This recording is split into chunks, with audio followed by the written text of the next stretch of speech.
Hello there, my name is Leif Erickson. Accents Publishing asked if I would read this story for you, and I'm glad they did because I enjoyed it quite a bit, and I think you will too. It's called The Yellow Suit by Bulgarian author Ludmil Todorov from his book Selected Short Stories, which was released just this month by Accents Publishing. So here it is, The Yellow Suit by Ludmil Todorov. The Ethics Commission met to discuss the case of Rumyana Hristova, a paramedic at the Emergency Medical Service. The news of the incident she was involved in soon spread across the country. An ambulance transporting a patient with coronary symptoms waited for Rumyana for a good 15 minutes while she did some shopping at a nearby store. It was only after her shopping was done that the ambulance with the patient drove off to the hospital. The Ethics Commission met urgently because the case had aroused strong public outcry. The commission consisted of 5 members who had to interrogate Rumyana and come up with a decision. For obvious reasons, the members of the commission were pretty nervous. At the center of their discussion, as well as at the center of the public debate, was the stupefying fact that while the ambulance and the patient were waiting for her, Rumyana Hristova was purchasing clothes. It was also known what exactly she had purchased: a yellow skirt suit. After the chairman of the commission opened the meeting, a chubby female doctor spoke up. I would understand if, for instance, the paramedic had bought some groceries for home. She didn't have free time at all. Been there, done that. But a yellow suit? Just listen to yourself, said another member of the commission, an elderly man about to retire. You're saying that if she had purchased pasta, she would have been innocent? Don't do that, please, the chubby doctor replied peacefully. Don't put words in my mouth. It turns out that if you purchase pasta, your guilt is lesser than if you purchase a yellow suit. It remains to be determined what the degree of guilt would be if the suit was not yellow, but, say, blue. Or red, added a middle-aged doctor with a wry smile. Or red, exactly, the elderly doctor continued, depending on the color of the ruling party at the time, right? No. Sorry, this is not what I meant. Don't twist my words, please. The fact is, all the media pointedly report that of all things, the paramedic purchased a suit, not something else, which goes to show... What? What? I don't know, I'm asking you. Why us? Said a young female doctor with glasses. Because you are members of the Ethics Commission. Aren't you? I am. Then you tell us, dear. Don't dear me, please. Will you please? I'm just trying to be polite. Let's keep it constructive, please, said the chairman of the commission, an elderly man with a big head like a bear. Where were we? All I wanted to say was, the chubby doctor spoke up timidly, that Mrs. Hristova bought an item that's not considered a basic necessity. Here you go again, the elderly doctor interrupted. Let's not focus on a petty detail, please. If you consider pasta a basic... Oh, no, please, protested the chubby doctor again. I didn't say that. Why are you so obsessed with pasta anyway? The doctor with the wry smile said. Let's not interrupt each other, please, the elderly doctor continued. If for you pasta is a basic necessity, then for our young colleague here, maybe a yellow skirt suit is. No, it isn't, the young doctor snapped. Just an example. Use other examples, please, the young doctor said. Anyway, let's not focus on petty details. I am afraid we have no other choice, the doctor with the wry smile intervened. We are expected to respond to the public attitude, and the public attitude is stirred up by the object of Miss Hristova's purchase, which is a yellow skirt suit. We must, willy-nilly, comply with the public attitude.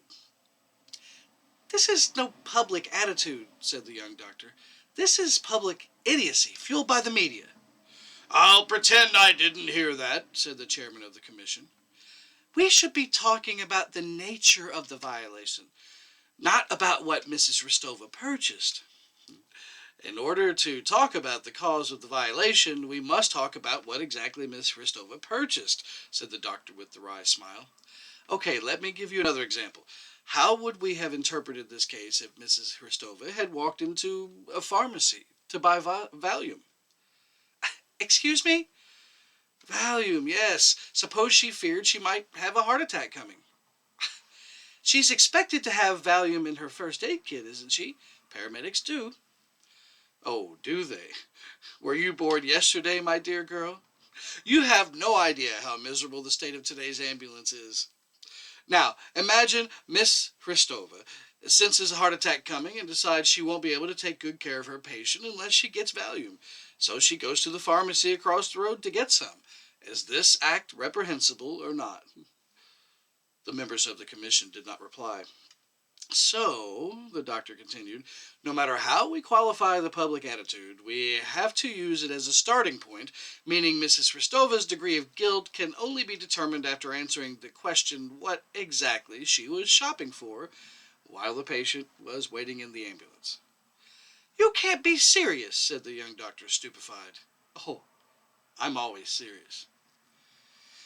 In my opinion, the young doctor went on, it doesn't matter what exactly Miss Hristova purchased. The only thing that matters is that she left a coronary patient in the ambulance and went to buy whatever it was. She took a full 15 minutes, as a result of which, the next day, the patient died in the hospital. I totally agree with all you said, except for the line, as a result of which, the chairman of the commission interjected. If the patient had died right away or shortly after he had been taken to the hospital, then yes. But he died 20 hours after he was hospitalized. Good. We seem to be finally getting somewhere. Now let's see what Miss Hristova has to say. In a little while, a middle-aged woman entered the room. She was wearing a yellow skirt suit. She looked pretty scared. Are you dressed like that on purpose? The chairman of the commission asked sternly. The woman swallowed and said, No, not on purpose. Don't you have anything else to wear? I do, but I wanted to show you what I bought. So we could admire your purchase, is that it? Oh, no, not at all. You come here sporting your new outfit, yet you insist you didn't do it on purpose. I don't quite get you. I wanted to show you what I bought, as the newspapers wrote it was a suit that cost 300 leva, while if you take a close look at it, you'll see it's an ordinary little suit that costs only 38 leva. How do we know that? Oh, I've kept the receipt. Here. The woman opened her purse, but the chairman stopped her. Mrs. Hristova, I don't care about your receipt. The fact that you've come wearing this particular suit is to your detriment. Furthermore, it's to the detriment of the whole medical profession. You don't seem to be aware of your guilt, and your outfit proves it. Oh, I'm totally aware of my guilt, Doctor. Were the media people in front of the building? Yes. Did they ask you questions? They did. What did they ask you about? The suit. What about it? The same question you asked, whether I was wearing it on purpose. What did you tell them? What I told you. It's not on purpose. Why do you insist on everybody knowing how inexpensive this suit is? Because all the papers wrote... Mrs. Hristova, you don't seem to be aware of the gravity of your predicament. I am. I promise, the woman said, bursting into tears. The room fell silent. The woman fished a tissue out of her purse, dried her eyes, and said, Sorry. Okay, the chairman said. I'll ask the ladies in our commission to guess the presumptive price of this suit. The other members of the commission looked at him in astonishment. He winked at them and said, Let's lighten up a bit, or Mrs. Hristova won't be able to answer our questions. The chubby doctor responded to the chairman's invitation and approached the woman, who got up from her chair. The chubby doctor examined the suit closely, felt the material with her hand, and concluded, It does look inexpensive indeed. Thank you, doctor, the chairman said. Any questions? Mrs. Hristova, the young doctor said, were you sure the patient had a heart condition? And if you were, in what way exactly did you come to that conclusion? Well, first I took his blood pressure, which was 150/100-ish. I beg your pardon. Well, the top number might have been a bit higher, but the bottom did not exceed 100. Mrs. Ristova, this reading does not indicate an immediate threat of a heart attack. Oh, he was not at risk. A while ago you said something else. I didn't. He often calls an ambulance because he has already survived a heart attack once. I myself was sent to him to see him 3 times. He was never in a state of pre-infarction, but as he's afraid of recurrence, he keeps calling us. Can anyone confirm your statement that the patient was not in a pre-infarction state, Mrs. Ristova? The chairman said. His wife can, but she won't. The family is now suing me. Well, then, why did you decide to take him to the hospital in the first place when you knew he was not in critical condition? Because if I didn't, he'd start shouting, and then he could really bring on a heart attack. Did you transport him to the hospital each time? I did. Even though he was stable? Yes. Mrs. Ristova, you've been working in emergency care for a while, and you know there's a shortage of ambulances and teams. Why did you drive a stable patient to the hospital not just once, but a staggering 3 times? Out of fear, sir. Mrs. Ristova, you are a medic. What do you mean, out of fear? Well, each time he'd grab a knife and threaten to kill his wife and me if I didn't take him to the hospital. I see. Tell us now, how exactly you purchased this skirt suit?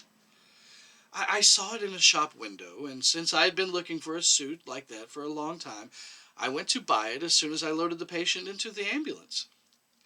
You took a full 15 minutes in the store. Did you have to wait in a line? No, but I had to try the suit on. That's what took so long. You tried it on? Yes, the small size didn't fit.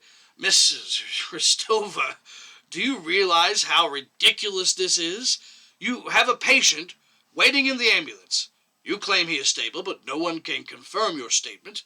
And while he is waiting, you are trying on suits in the store. Do you realize that even if the patient was stable indeed, what you did is totally wrong? The woman hung her head and said nothing. Mrs. Ristova, answer, please. Do you realize that? I do, sir. How would you defend yourself? I can't. Fact is, the man died.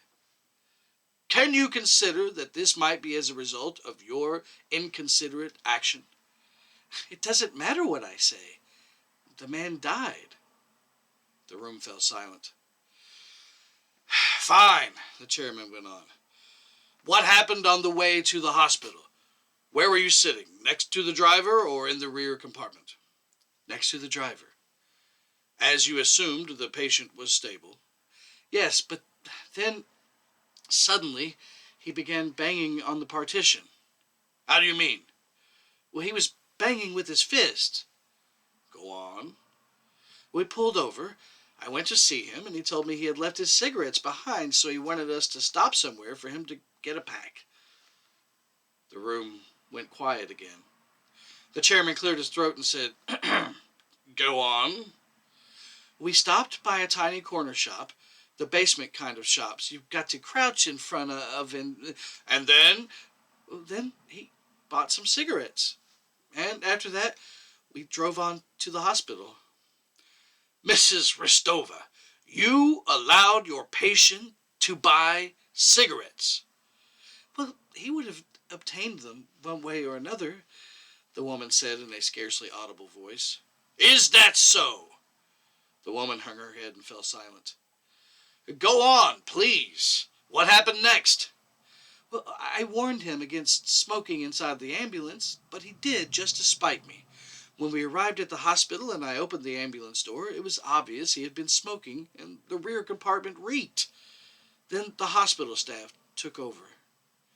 It became very quiet in the room. The chairman banged his fist on the table and exclaimed, Mrs. Ristova, I am speechless. The woman dropped her head guiltily and remained so. Did you tell anyone about this cigarette incident? No. Well, why are you telling us? The woman looked at the chairman in confusion. So that you know. Any questions from my colleagues? The members of the commission were silent. Everyone stared at the floor. Mrs. Rostova, do you indulge everyone that way? The chairman asked. The question was lost on the woman. Do you spoil everyone in this absurd way? I spoil my family at home, yes. What about your patients? I try my best to make them feel good. Well, I don't know what to say to you. I really don't. You're a good woman, but never mind. You may go now.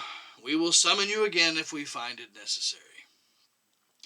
The woman got up from her chair, smoothed down the skirt of her yellow suit, and walked out of the room. The fabric her suit was made of wrinkled easily, so her skirt was all creased when she left. After she was gone, none of the other members of the commission said a word. And that's the story, The Yellow Suit by Ludmil Todorov, from Selected Stories, fresh off the presses at Accents Publishing. Contact them today for your copy of the book. You won't regret it. Thank you.